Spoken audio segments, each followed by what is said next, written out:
স্বৈর শাসনের ছোড়া তপ্ত বুলেটের মাঝে দাঁড়াতেও দ্বিধা করেনি, কারণ আমাদের কণ্ঠে ছিল আমাদের জাতীয় কবি কাজী নজরুল ইসলামের গান। যাদের মাতৃভাষা বাংলা, তাদের প্রাণের কবি, যাকে বিদ্রোহী কবি হিসেবেও অভিহিত করা হয়, কিন্তু তিনি ছিলেন মানবতার কবি, তিনি ছিলেন প্রেমের কবি, দ্রোহের কবি। কাজী নজরুল ইসলামের ৪৯তম মৃত্যুবার্ষিকী আজকের এই দিনে।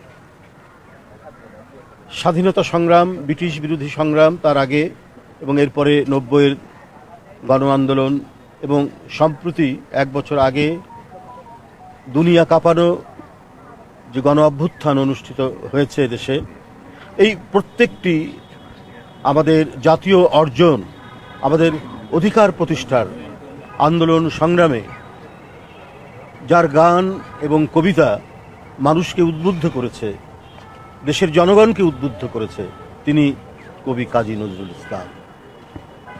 আমরা তার গান গাইতে গাইতে, তার কবিতা আবৃত্তি করতে করতে আমরা রাজপথে নেমে আসতাম।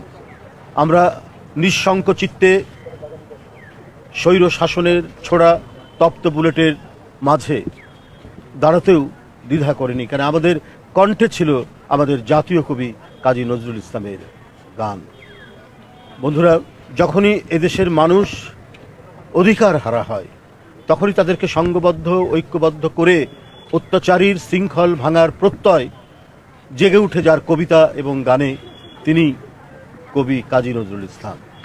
তিনি প্রবন্ধ লিখেছেন, তিনি উপন্যাস লিখেছেন, তিনি নাটক লিখেছেন, তিনি চলচ্চিত্র পরিচালনা করেছেন, কিন্তু সব কিছু ছাপিয়ে সাহিত্যের এই যে নানা দিগন্ত, সেই নানা দিগন্ত ছাপিয়ে তার প্রধান এবং মূল পরিচয় কবি কাজী নজরুল ইসলাম হিসেবেই তিনি সমধিক পরিচিত বাংলা ভাষীদের কাছে। বন্ধুরা, আজকে দেখবেন যে কবি তৎকালীন ঔপনিবেশিক শক্তির বিরুদ্ধে তার শানিত কলম চালাতে দ্বিধা করেননি, তার এক একটি কবিতায় মানুষ জেগে উঠে প্রতিরোধ করত, আর এই কারণে জেলে যেতে তিনি দ্বিধাবোধ করেননি তৎকালীন কায়েমি শক্তির বিরুদ্ধে প্রতিবাদ জানাতে। আমরা এখন অবাক হই, কিছু সংস্কৃতিসেবী মানুষ, অল্প কিছু বুদ্ধিজীবী, এত বড় প্রবল আন্দোলন ঘটে গেল, ১৬ বছরের ভয়ঙ্কর স্বৈর শাসনের যে জাতাকলে মানুষ পড়েছিল, সেখান থেকে উদ্ধারের জন্য শিশু, কিশোর, তরুণ, ছাত্র, শ্রমিক, রিকশাওয়ালা জনতা রাজপথে দাঁড়িয়ে হাসতে হাসতে যারা বুলেট বরণ করল, তাদের সেই আত্মদান, তাদের সেই বিরোচিত শাহাদাত বরণ, সেটাকে উপেক্ষা করে ১ বছর যেতে না যেতেই আমরা দেখতে পেলাম তাদেরকে ফ্যাসিবাদের পক্ষে কথা বলতে। কেউ ছিল সে সময় তো ভালোই ছিলাম, কিন্তু তারা ভুলে গেছে আহাদ নামে একটি ৪ বছরের শিশুকে হত্যা করতে তৎকালীন প্রধানমন্ত্রী, আওয়ামী ফ্যাসিবাদের যিনি জননী, তিনি দ্বিধা করেননি। এইভাবে অসংখ্য শিশুকে, অসংখ্য কিশোরকে, কিশোরীকে যিনি হত্যা করেছেন, তাদের পক্ষে কথা বলছেন কিছু সংস্কৃতিসেবী, পরজীবী এবং কিছু বুদ্ধিজীবীরা। এটাই হচ্ছে একটা ভয়ঙ্কর মানসিক চেতনার পতন। কিন্তু সাধারণ মানুষ এবং যারা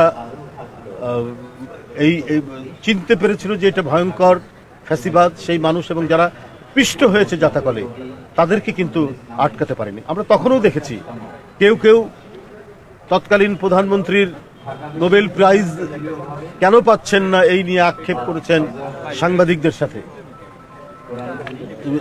সাংবাদিকদের কেউ কেউ আক্ষেপ করেছেন তৎকালীন অবৈধ প্রধানমন্ত্রীর সামনে। আমরা এই নির্লজ্জ মানসিকতা আমরা দেখেছি, এখনো আবার দেখছি যে তারা আড়ালে আবডালে এই সমস্ত কথা বলে বেড়াচ্ছে। তাই বন্ধুরা, আমাদের কাছে মূল প্রেরণার উৎস কবি কাজী নজরুল ইসলাম। তার অমর সৃষ্টি যতদিন বেঁচে আছে, এদেশের মানুষকে কখনোই মাথা নত করতে দেবে না। যারা আন্দোলন, সংগ্রাম, গণতন্ত্র এবং স্বাধীনতা যুদ্ধ থেকে শুরু করে এই পর্যন্ত মানুষের পক্ষে, জনগণের পক্ষে যারা দাঁড়িয়েছেন, তারাই হচ্ছেন কবি কাজী নজরুল ইসলামের সার্থক উত্তরসূরি। সেই তার লেখা কবিতা গান এবং তার সৃষ্টির মধ্যে দিয়ে যে চেতনা তিনি গোটা জাতিকে দিয়েছেন, সেই চেতনাকে ধারণ করেই আমরা আমাদের প্রিয় নেত্রী দেশনেত্রী বেগম খালেদা জিয়া এবং আমাদের দলের নেতা ভারপ্রাপ্ত চেয়ারম্যান তিনি সংগ্রাম পরিচালনা করেছেন এবং জুলাই আগস্টের আন্দোলনে যার চূড়ান্ত বহিঃপ্রকাশ হয়েছে। বন্ধুরা আমার, আমরা এখনো নানাভাবে অধিকার বঞ্চিত, আমরা নানাভাবেই এবং নানা দিক থেকেই দেশীয় এবং আন্তর্জাতিক চক্রান্তকারীদের দিক থেকে এক ভয়ঙ্কর চক্রান্ত এবং ষড়যন্ত্রের ভেতরে আমরা বাস করছি। ওদের স্বপ্ন পূরণে পাশে থাকতে পেরে আমরা গর্বিত। আমাদের যে চূড়ান্ত লক্ষ্যের জন্য আন্দোলন গণতন্ত্র, এখনো সেটি প্রতিষ্ঠা পায়নি, তবে আমাদের বিশ্বাস অতি তাড়াতাড়ি রমজানের পূর্বেই একটি অবাধ সুষ্ঠু নির্বাচন অনুষ্ঠিত হবে এবং সেই নির্বাচনে এদেশের ভোটাররা দীর্ঘ 15.5 বছর 16 বছর যে ভোট দিতে পারেনি, সেই ভোট তারা দিতে পারবে। পাশাপাশি গণতন্ত্রের আরও বিভিন্ন শর্ত, এদেশের মানুষের মনে নিরাপত্তা সৃষ্টি করা, আইনের শাসন প্রতিষ্ঠা করা, ন্যায় বিচার প্রতিষ্ঠা করা এবং আদালতগুলো হবে অসহায় মানুষের জন্য শেষ ভরসার স্থল। আমাদের সেই রকম একটি সমাজ, উন্নততর গণতান্ত্রিক সমাজ প্রতিষ্ঠার লক্ষ্যেই আমাদের এগিয়ে যেতে হবে।